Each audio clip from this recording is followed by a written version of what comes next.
Hey guys, Michael Wynn, Chief Digital Officer of Digital Ops, a division of RB Oppenheim Associates.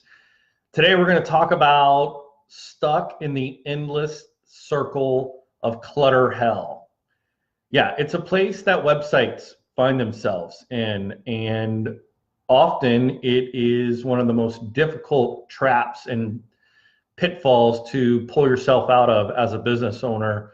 The truth of the matter is, the day-to-day operations often, keep us busy at a frantic pace, and we find ourselves, with 17 plates spinning in the air, and just trying to, get to the end of the next task to, help the next person or get the next order out or whatever it might be. And in that process, clutter happens. Um, I think today's, talk is definitely inspired. We recently here at the office went through a declutter process, and it was really good. So I kind of thought about it as, with websites or with your office or your business in general. What do you do with what is clutter, and how does it really just dampen and smother the creative innovation and inspiration that businesses go through? And because I think the truth of the matter is, that you can't create innovation and inspiration without clearing out the clutter. That's really what it boils down to. And I think the thing that all of us struggle with is when we look at that web page, or we look at that section of our website, or we look at that conference room, or whatever the product warehouse, whatever that area is. It's really easy to get overwhelmed by, if we've let it go, and, we've been caught up in the day-to-day process. And so we've shoved and we've stacked and we've, crammed and we've, just tossed. And, the next thing we know, you've got like this mountain of unorganized clutter.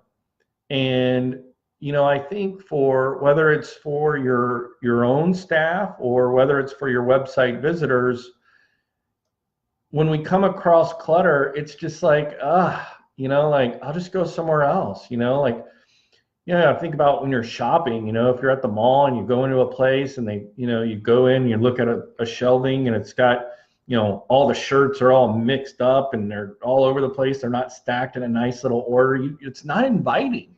Right? You don't feel like you're not inspired to try it out, or to take action or whatever it is. So, I mean, that's really true for your website or your business in general. So what do we do? What are we going to do about this, thing? Like, how can we approach it? How can we, how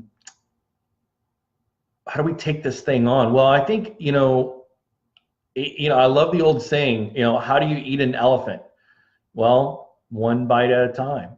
And so I think that's really true. So if you're approaching a web redesign project, or you're approaching, an area of your business that, where it's the warehouse, or, or in our case, it was a conference room area.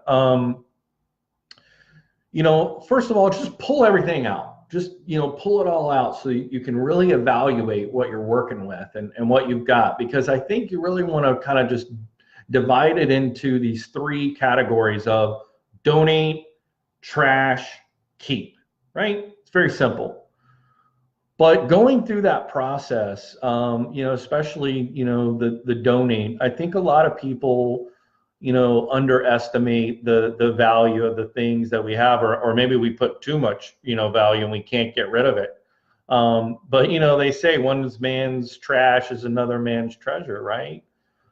But I think there are a lot of businesses and people who are out there who could use, something that you've got laying around that really isn't being made of much use. So donate, number one.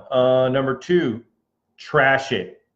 Guys, cut ties with the past. The past is over. I mean, in business, I can't tell you how many people we run into, clients that we work with that, I hear, well, we've always done it this way.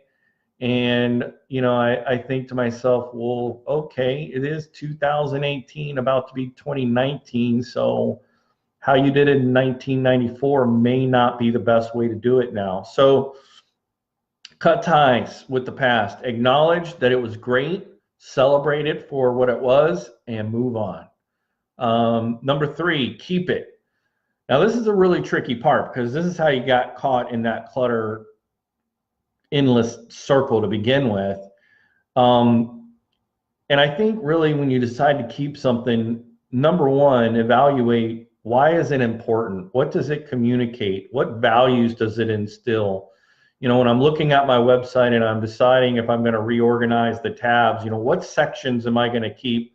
Why am I going to keep them? And why are they important? And how does it go back to our original mission and purpose, and values and what we want to create and instill for our customers or our employees or staff? And then also think about, how can it be used now? Can you recycle it and repurpose it in order for it to be relevant in 2018?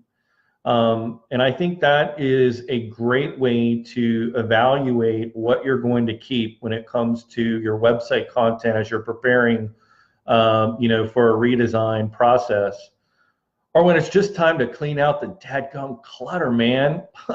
We need to make a clear path so when people come in, they find themselves inspired to take action.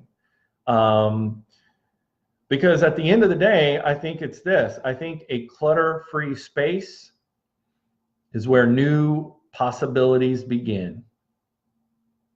So this today is a short and sweet message, that I just wanted to kind of share with you guys. I hope that as you approach a website project redesign, or as you approach your business, you look at things, and if you find yourself feeling like you're being held back from doing great work, take an inventory and identify where the clutter is, dump it, and then create a space where innovation and inspiration can take place.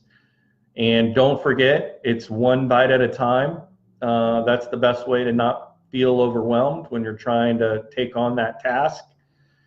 And when all else fails, pull it all out, separate it in three categories: donate it, trash it, and keep it.